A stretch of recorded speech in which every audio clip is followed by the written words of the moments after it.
भारत की ओर से पाकिस्तान को दिया गया था अल्टीमेटम, लेकिन भारत की चेतावनी के बाद भी नहीं सुधरा पाकिस्तान।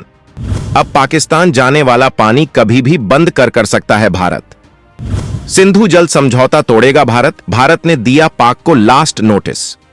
पाकिस्तान की आतंकी गतिविधियों को लगाम लगाने के लिए भारत ने तमाम शांति विकल्पों पर पहले काम कर चुकी है, लेकिन उसके बाद भी पाकिस्तान लगातार भारत के खिलाफ साजिश करता ही रहता है। उसने चीन के साथ मिलकर भारत के खिलाफ काम करना शुरू कर दिया है, जबकि कश्मीर में लगातार आतंकी हमले करवा रहा है, जिसके जवाब में भारत ने कुछ ऐसा फैसला ले लिया है जिसके बाद पाकिस्तान बूंद बूंद पानी को तरस जाएगा, जबकि उसकी तमाम परियोजनाएं बर्बाद हो जाएंगी और गरीबी से परेशान पाकिस्तान अंधेरे में रहने को मजबूर हो जाएगा। दरअसल एक करार के तहत पाकिस्तान को भारत सिंधु नदी का पानी सप्लाई करता है, जो कि भारत से होकर गुजरती है। लेकिन पाकिस्तान जब तमाम आतंकी हरकतों पर लगाम नहीं लगा रहा है और जानबूझकर भारत के खिलाफ कदम साजिश कर रहा है, तो उसके जवाब में भारत सरकार ने उसका पानी रोकने का फैसला लिया है। यानी भारत अब पाकिस्तान को पानी का एक कतरा भी नहीं देने वाला है। हालांकि भारत ऐसा करता है तो एक तरह से ये जंग का ऐलान होगा, लेकिन भारत ऐसा ही करने जा रहा है क्योंकि पाकिस्तान वो नाकारा देश है जो सुधरने का नाम नहीं ले रहा है।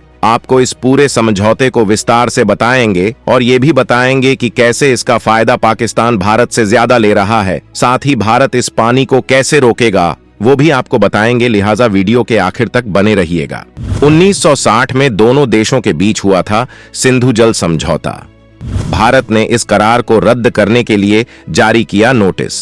सिंधु नदी भारत से होकर पाकिस्तान जाती है, लेकिन इसके पानी के लिए भारत और पाकिस्तान दोनों के बीच 1960 में करार हुआ था, जिसके तहत भारत इस नदी का कुछ फीसदी पानी बिना किसी रोक टोक के पाकिस्तान को जाने देता है। इसे रोकने के लिए कोई कदम नहीं उठाता है, लेकिन भारत अब इसे लेकर कदम उठाने जा रहा है। इसके पीछे पाकिस्तान की वो तमाम नापाक हरकतें हैं जिसकी वजह से भारत बेहद नाराज है। भारत पाकिस्तान की किन हरकतों से नाराज है, इस बारे में हम आपको सब कुछ बताएंगे, लेकिन इससे पहले हम आपको ये बताना चाहेंगे कि आखिर सिंधु जल समझौता क्या है और इसे तोड़ने से क्या असर पड़ोसी दुश्मन पर पड़ेगा। क्या है सिंधु जल समझौते की पूरी कहानी। दरअसल ब्रिटिश राज के दौरान ही दक्षिण पंजाब में सिंधु नदी घाटी पर बड़े नहर का निर्माण करवाया गया था। उस इलाके को इसका इतना फायदा मिला कि बाद में वो दक्षिण एशिया का एक प्रमुख कृषि क्षेत्र बन गया।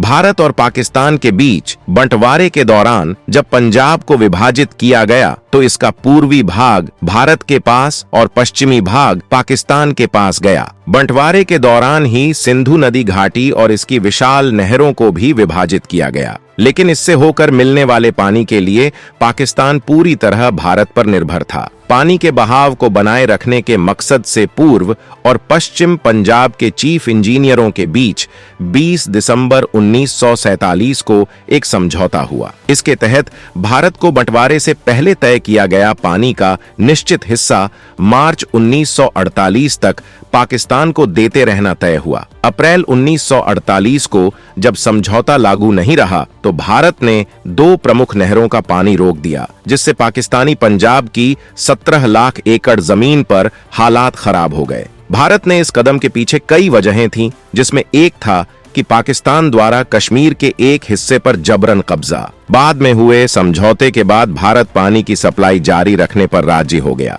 1951 में प्रधानमंत्री जवाहरलाल नेहरू ने टेंसी वैली अथॉरिटी के पूर्व प्रमुख डेविड लिलियंथल को भारत बुलाया। लिलियंथल पाकिस्तान भी गए और वापस अमेरिका लौटकर उन्होंने सिंधु नदी घाटी के बंटवारे पर एक आर्टिकल लिखा।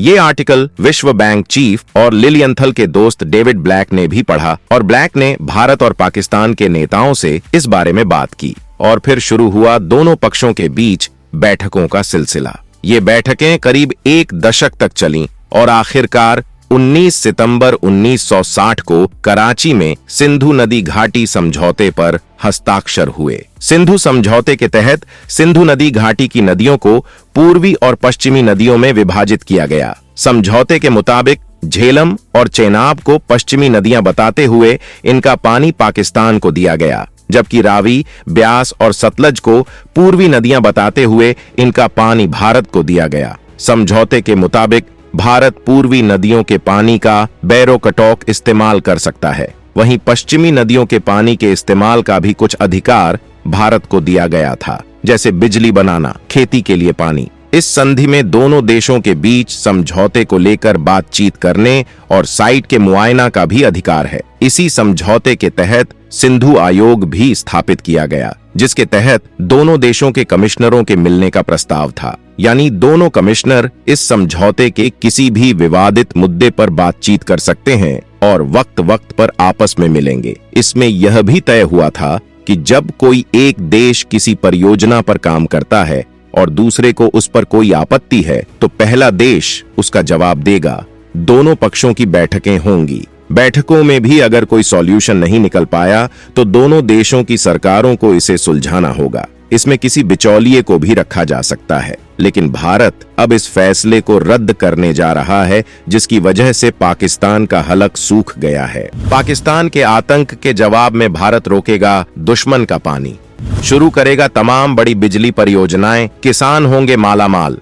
भारत पाकिस्तान के आतंक की वजह से बेहद गुस्से में है। दरअसल जैसे ही प्रधानमंत्री मोदी तीसरी बार सत्ता में आए हैं, पाकिस्तान ने भारत के जम्मू में आतंकी हमले तेज कर दिए हैं। जिस दिन पीएम मोदी शपथ ले रहे थे, ठीक उसी वक्त आतंकियों ने तीर्थयात्रियों की एक बस पर हमला करके तमाम मासूम बच्चों और महिलाओं को मार दिया था। इसके साथ ही यूएन में पाकिस्तान लगातार चीन के साथ मिलकर भारत की स्थायी सदस्यता का विरोध कर रहा है, जबकि सीमा में भारत से जंग की प्लानिंग कर रहा है। जबकि भारत को सिंधु नहीं पर तमाम बिजली परियोजनाओं पर काम करना है, जिसका तगड़ा फायदा भारत की इकोनॉमी को होगा। वहीं जम्मू और कश्मीर के लोगों की ये शिकायत है कि वो इस समझौते की वजह से सिंधु के पानी का ठीक से इस्तेमाल नहीं कर पा रहे हैं। भारत सिंधु के पानी का इस्तेमाल किसानों की जमीनों की सिंचाई के लिए भी करना चाहता है, जिसके लिए वो बांध और नहरों का प्रोजेक्ट बना सकता है। मोदी सरकार पाकिस्तान पर सख्त एक्शन मोड में है। पाकिस्तान के पास ऐसा कुछ भी नहीं है जिसकी सप्लाई बंद करके वो भारत को नुकसान पहुंचा सके। उसके बूते में जो भी था उसने कर दिया है। लेकिन भारत सरकार के इस एक्शन से पाकिस्तान बूंद बूंद पानी को तरस जाएगा और सारी अकड़ बाहर आ जाएगी। भारत की तबाही का सपना बुन रहा ये देश खाक में मिल जाएगा। पहले ही इस देश में भयंकर भुखमरी है और जब ये पानी बंद होगा तो पाकिस्तान में लोग कीड़े मकोड़ों की तरह मरेंगे, क्योंकि इस देश ने कुछ और किया हो या ना किया हो, लेकिन जनसंख्या को भयंकर तरीके से बढ़ाया है। पाकिस्तान भारत की बड़ी जल विद्युत परियोजनाओं का विरोध करता है, जिनमें पाकल जो कि 1000 मेगावाट की क्षमता रखती है, वहीं रातले 850 मेगावाट की क्षमता रखती है, जबकि किशनगंगा 330 मेगावाट की क्षमता रखती है, जबकि मियार 120 मेगावाट की क्षमता रखती है और लोअर कलनाई 48 मेगावाट की है। लेकिन भारत अब पाकिस्तान की परवाह करने के मूड में नहीं है। जब बीजेपी के समर्थन से महबूबा मुफ्ती जम्मू कश्मीर की मुख्यमंत्री थीं,